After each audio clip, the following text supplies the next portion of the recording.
সকাল এখন 7টা। আজকে উঠতে ভীষণ দেরি হয়ে গেছে। আর এত সকাল সকাল উঠে পড়েছি মানে আশা করি বুঝতে পারছো যে আমাকে আবার কিন্তু ছুটতে হবে ডিউটিতে।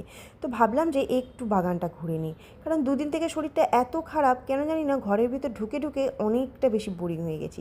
তাই সকালের ফ্রেশ হাওয়াটা আমার ভীষণ দরকার ছিল। তাই একটু বাগানে ঘুরে আবার চলে এলাম নিজের রান্নাঘরে, বদ্ধ রান্নাঘরে। আসলে রান্নাঘরটা আমার একটু বদ্ধই লাগে। জানলা টানলা কিছু নেই, জানলা আছে বলতে ওই সাইডে যে বাথরুম আছে বাথরুম থেকে একটু জানলা আছে, আমার একদম পছন্দ নয়, কিন্তু কিছু করার নেই, নিজের নয় যে। চলো এদিকে আমি একটু ভাতটা চাপিয়ে দিই, আর তারপর আবার যোগাযান্তি করতে হবে তরকারি রান্নার জন্য। আর আমি সবসময়ের জন্য আগের দিন রাতেই ভেবে রেখে দিই যে আজকে সকালে কী কী রান্না হবে।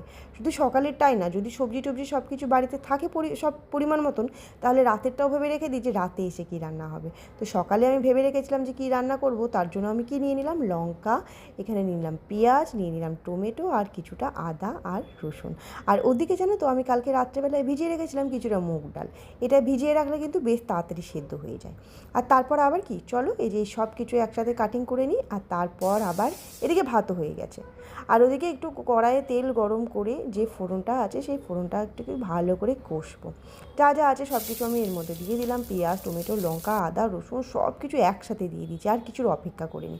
তারপর ভালো করে এরকম করে একটা মশলা কষে এই যে ভিজানো যে ডালগুলো ছিল সেই ডালটাকে দিয়ে দিলাম। আর তারপর আবার কি, চলো এই ডালটাকে একটু বেশ ভালো করে কষতে হবে, এটাও কিন্তু অনেকটা কষতে হবে, একদম শুকনো শুকনো করে।